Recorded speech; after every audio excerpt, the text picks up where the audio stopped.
اللہ تعالیٰ سے اگر ہدایت مانگی جاتی ہے وہ دعا رد نہیں ہوتی. یعنی بہت سی دعائیں جو ہم دنیا کے لیے مانگتے ہیں کہ یا اللہ ہمارا روزگار لگ جائے, ہماری دولت میں اضافہ ہو جائے, اس میں ضروری نہیں کہ اللہ تبارک و تعالیٰ وہی چیز دے دیں جو آپ نے مانگی ہے, اس لیے کہ بعض اوقات اللہ تعالیٰ کے علم میں ہوتا ہے کہ یہ چیز اس کو دیں گے تو اس کے لیے نقصان دہ ہوگی, کوئی اور چیز دے دیتے ہیں, اس سے اچھی چیز دے دیتے ہیں. بعض مرتبہ آدمی مانگتا ہے کہ میری دولت میں اضافہ ہو جائے, لیکن اللہ تعالیٰ جانتے ہیں کہ اس کی دولت میں اضافہ ہوگا تو پتہ نہیں یہ کس وادی میں جا کے گرے گا, لہذا وہ نہیں دیتے اس کو, لیکن دعا کا ثواب اس کو دے دیتے ہیں. اسی طریقے سے بعض اوقات دنیا کی کے بارے میں اگر یہ ہو کہ بھئی یا اللہ میاں مجھے محسن فرض کرو کہ بیمار ہے تو شفا مل جائے, تو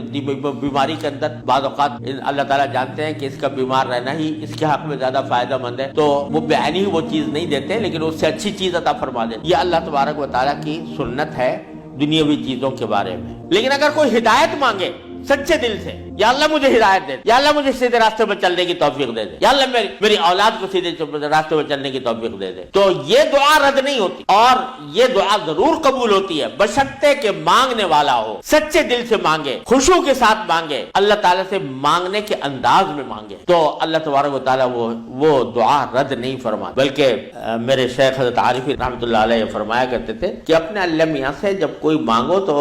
مچل کر مانگا کرو, یعنی اپنے اللہ میاں سے باتیں کیا کرو, کہہ دیا کرو یا اللہ یا تو مجھے ہدایت دے دیجئے ورنہ آخرت میں مجھ سے مواخذہ نہ فرمائیے گا, یا تو مجھے ہدایت دے دیجئے, گناہوں سے بچا لیجئے, اپنی نافرمانیوں سے بچا لیجئے, یا پھر آخرت میں میری گرفت نہ فرمائیے. تو بندہ جب اس طرح مانگتا ہے تو اللہ تبارک و تعالیٰ ضرور عطا فرماتا, ہدایت ملتی ہے, اور ساتھ ساتھ یہ کہ وہاں پر آپ کے لیے ایک عذر ہو جاتا ہے کہ یا اللہ میں نے تو آپ سے مانگا تھا اور کہا تھا کہ مجھے ہدایت دے دیجئے. تو آدمی اپنی سی کوشش کرے اور باقی کام کے لیے دعا کرے. صرف دعا بھی کافی نہیں ہوتی, اپنی سی کوشش بھی ضروری ہے. جیسے میں نے وہ یہ مثال دی تھی تو میں نے ساتھ میں اس کو کتاب بھی دی تھی. ایسا نہیں کہ صرف دعا ہی پر اکتفا کرے, بلکہ تھوڑا سا طلب اس کے اندر پیدا ہو, کہ طلب بھی ہو, طلب ہو اور اس طلب کے لیے کوئی عملی اقدام اپنا سا کرے, اس کے بعد اللہ تعالیٰ سے مانگے تو اللہ تعالیٰ رد نہیں فرماتے. حضرت مولانا رومی رحمۃ اللہ علیہ فرماتے ہیں, مثنوی والے فرماتے ہیں کہ دیکھو حضرت یوسف علیہ السلام کا واقعہ دیکھو کہ ان کو جب زلیخا نے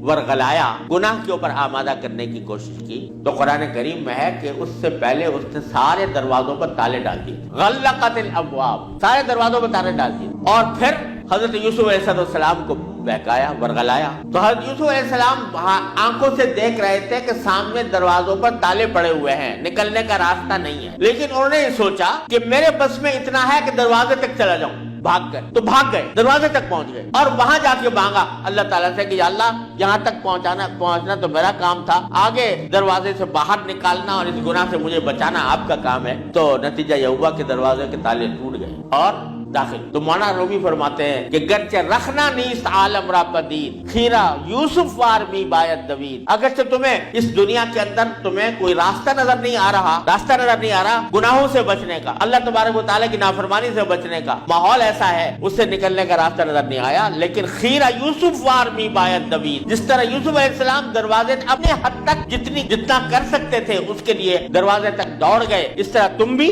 دوڑ جاؤ اور پھر اللہ تبارک و تعالیٰ سے مانگو, تو اللہ تبارک و تعالیٰ انشاءاللہ رد نہیں فرمائے.